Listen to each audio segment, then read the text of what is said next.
Hello friends, welcome to Viren Patnaik photography. ये episode मेरे लिए यादगार रह जाएगा क्योंकि मैं अभी कोरोना पॉजिटिव हूँ। 17 दिन के लिए 17 डेज के लिए ये घर का अंदर में मैं क्वारंटाइन हूँ। मेरा जिंदगी में मैं कभी भी मेरा कैमरा और लैपटॉप को नहीं छोड़ता। ये 17 डेज में बैठे बैठे क्या करूँ, इसलिए एक एपिसोड बनाया। यहाँ बहुत सारे नॉइज आता है, मुझे पता है कि मेरा व्यूअर्स मुझे साथ देंगे और इसको जरूर याद करें। आज का टॉपिक है लेंस क्या है, उसका यूटिलिटी क्या है और हम कौन सा लेंस यूज करना चाहिए। बाजार में जो लेंसेस मिलता है उसमें से fish eye lens, ultra wide angle lens, wide angle lens, normal lens, tele lens, super tele lens, prime lens, fast lens, macro lens, बहुत सारे किस्म का लेंसेस मिलता है। तो हम कौन सा लेंस लेंगे? अगर हम ये सारे लेंसेस खरीदेंगे तो बजट कितना होगा? फिर खरीदेंगे ही कि क्या काम में आएगा? जैसे कि एमबीबीएस पढ़ने का बाद डॉक्टर लोग स्पेशलाइजेशन करते हैं, वैसे ही हमारे फोटोग्राफर भी अलग अलग लाइन में काम करते हैं। कोई पोर्ट्रेट का काम करता है, कोई एडवर्टाइजिंग का काम करता है, कोई वेडिंग का काम करता है, कोई लैंडस्केप करता है, कोई वाइल्ड लाइफ करता है, कोई आर्किटेक्चर का काम करता है। तो हर एक फोटोग्राफी के लिए अलग अलग लेंस होता है। हमारी ज़रूरत को लेके हम लेंसेस खरीदें। इससे पहले कि हम लोग लेंसेस के बारे में बात करें, मैं आपको बता दूं कि एपीएस-सी कैमरा में जो लेंसेस लगता है वो लेंस फुल फ्रेम कैमरा में नहीं लगता, मीडियम फॉर्मेट कैमरा में नहीं लगता। चलो हम बात करते हैं कि दूसरा लेंसेस का फोकल लेंथ क्या होता है, एंगल ऑफ व्यू क्या होता है, कौन सा लेंस कौन से काम में आता है। ये एक लैंडस्केप फोटोग्राफी देखिए, इसको 12 mm फोकल लेंथ में चाहिए। अगर आप 24 mm में खींचेंगे तो इतना एरिया आपको मिलेगा, उसको अगर 50 mm में खींचेंगे तो इतना मिलेगा, 70 में इतना और 200 में इतना। इसमें हमको पता चलता है कि छोटी फोकल लेंथ में हमको बड़ा एरिया मिलता है और बड़ा फोकल लेंथ में हमको छोटा एरिया मिलता है। जब हम बड़ा फोकल लेंथ में काम करते हैं, 200 mm में, 300, 500 mm में काम करते हैं, हमको लगता है कि हमारा सब्जेक्ट हमारे नज़दीक आ गया, मगर ये बात सही नहीं है। हम लोग सब्जेक्ट का कम एरिया को फोटो खींचते हैं। पहले हम बात करते हैं फिश आई लेंस। मछली का आँख जैसे उसका बॉडी से बाहर होके आता है, वैसे ही ये लेंस बॉडी से थोड़ा सा बाहर आता है, जो कि गोल दिखता है। इसकी फोकल लेंथ 8 mm से शुरू होकर 15 mm तक जाता है। इसका एंगल ऑफ व्यू 180 डिग्री तक होता है। यहाँ से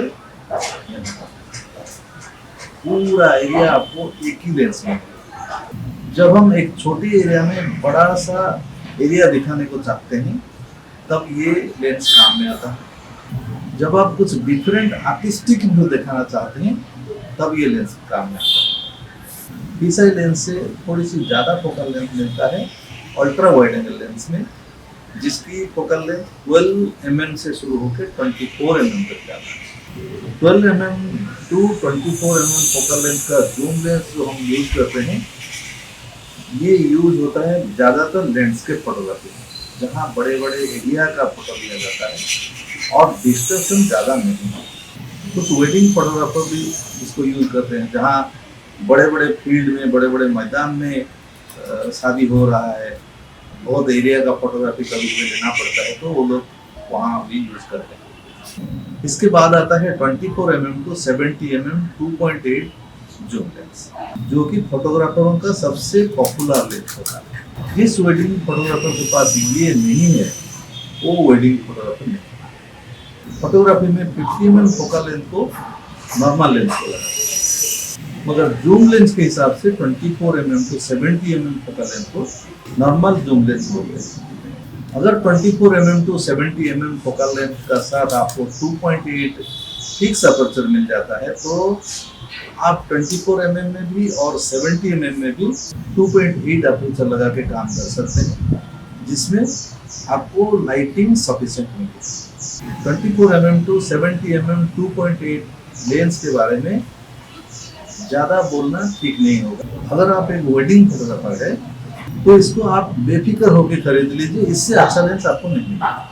24 mm to 70 mm focal length का एंगल ऑफ व्यू होता है 85 mm से 35 mm तक। इसके बाद आता है 70 टू 200 2.8 डेली जूम लेंस, जिसकी एंगल ऑफ व्यू 35 डिग्री से शुरू होती है, और जब आप 200 mm लगाएंगे तो वो 12 डिग्री तक चले जाएगा। वेडिंग फोटोग्राफर के लिए ये एक सपना होता है, जिसका पास ये लेंस नहीं है उसको वेडिंग फोटोग्राफर मत समझिए।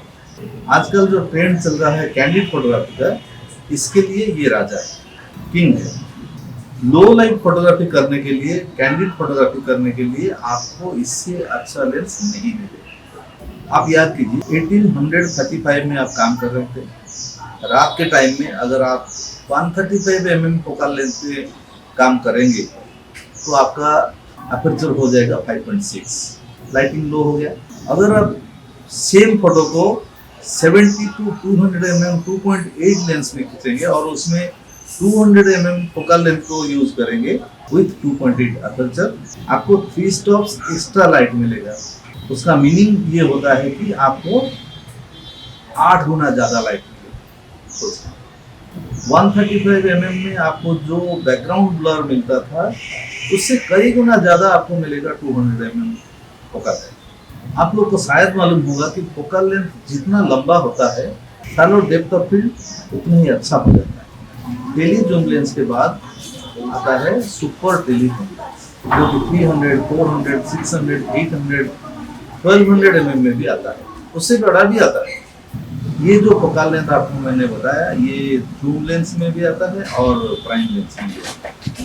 सुपर टेली लेंस के एंगल ऑफ व्यू 8 डिग्री से शुरू होता है, इतना सा। जितना बड़ा फोकल लेंथ आप यूज करेंगे एंगल ऑफ व्यू उतना कम हो जाएगा। जब हम शेर की फोटोग्राफी करते हैं, मगरमच्छ का फोटोग्राफी करते हैं, बाड़ीन करते हैं, खिलाड़ियों का क्लोजअप फोटो लेते हैं, चंद्रमा की फोटोग्राफी करते हैं, तब हम पास नहीं जा पाते। उसी टाइम में ये सुपर टेली लेंस काम में आता है। जूम लेंस के बाद हम आते हैं प्राइम लेंस। 20 mm से शुरू होकर 600 mm तक प्राइम लेंस आपको बाजार में मिलेगी। सिंगल फोकल लेंथ होने के कारण इसकी अपर्चर ओपनिंग बहुत कम हो जाता है, 1.2 तक चला जाता है। प्राइम लेंस लो लाइट फोटोग्राफी के लिए सबसे अच्छा है और डिटेल के सिलसिले में इससे ऊपर कोई नहीं। Superior optical quality, wider aperture, कम वजन और छोटा साइज, इसके कारण ये बहुत पॉपुलर है मगर थोड़ा सा कीमती होता है। वेडिंग फोटोग्राफी में 24 mm, 35 mm, 50 mm, 85 mm ये सब यूज होता है, जो कि सिनेमाटोग्राफी में भी ज्यादा काम करता है। इसके बाद आता है फास्ट लेंस। प्राइम लेंस और फास्ट लेंस ये लगभग आसपास के ही होते हैं। हर प्राइम लेंस फास्ट लेंस होता है मगर हर फास्ट लेंस प्राइम लेंस नहीं है। जैसे कि 12 to 24 mm zoom lens, 16 to 35, 24 to 70, 70 to 200 mm fast lens होता है। तो फास्ट लेंस क्या है? सपोज हम लोग एक एक्सपोजर फिक्स करते हैं 5.6 अपर्चर का साथ 1/200 शटर स्पीड। अगर आपका पास 1.4 का एक लेंस मिल गया और आप सेम एक्सपोजर लाना चाहते हैं 1.4 में, तब आपका शटर स्पीड 1/4000 हो जाएगा, अर्थात 20 टाइम्स फास्ट हो गया, स्पीड बढ़ गया। इसीलिए इसको फास्ट लेंस बोलते हैं कि ये लेंस में आप हायर शटर स्पीड में, फास्ट शटर स्पीड में काम करता है। जब हम अपर्चर को कम कर देते हैं, 22 कर देते हैं, तब हमको स्लो शटर स्पीड की जरूरत होती है। इसीलिए कम ओपनिंग वाला अपर्चर जिस लेंस में रहते हैं उसको स्लो लेंस बोलते हैं। लो लाइट में, स्पोर्ट्स फोटोग्राफी में, जर्नलिज्म करने का टाइम में, शैलो डेप्थ ऑफ फील्ड देने का टाइम में, बोके इफेक्ट देने का टाइम में और लंबा टेली लेंस के साथ फास्ट लेंस की जरूरत होता है। फाइनली आता है मैक्रो लेंस। ये लेंस अलग अलग फोकल लेंथ में मिल जाता है, जैसे कि 50, 60, 90, 105, 135, 200 ऐसा। इस लेंस की ये खूबी होती है कि सब्जेक्ट के बिल्कुल नजदीक आप जा सकते हैं। अगर ज्यादा नजदीक जाने से लाइटिंग प्रॉब्लम होता है। अगर आपकी सब्जेक्ट इंसेक्ट है या तो छोटी छोटी बार्ड्स होते हैं तो वो उड़ जाएंगे। इसीलिए सबसे पॉपुलर फोकल लेंथ का मैक्रो लेंस होता है 90 mm एंड 105 mm। छोटी छोटी चीज का डिटेल लाने के लिए इसको यूज किया जाता है। ये एपिसोड आपको कैसा लगा? अगर अच्छा लगता है तो सब्सक्राइब करने का मत भूलिए, बेल आइकन दबाइए, लाइक कीजिए, आपके दोस्त लोगों के पास शेयर कीजिए, ताकि मेरा जो नया नया एपिसोड आएगी आपको आसानी से मिल जाए। नमस्कार।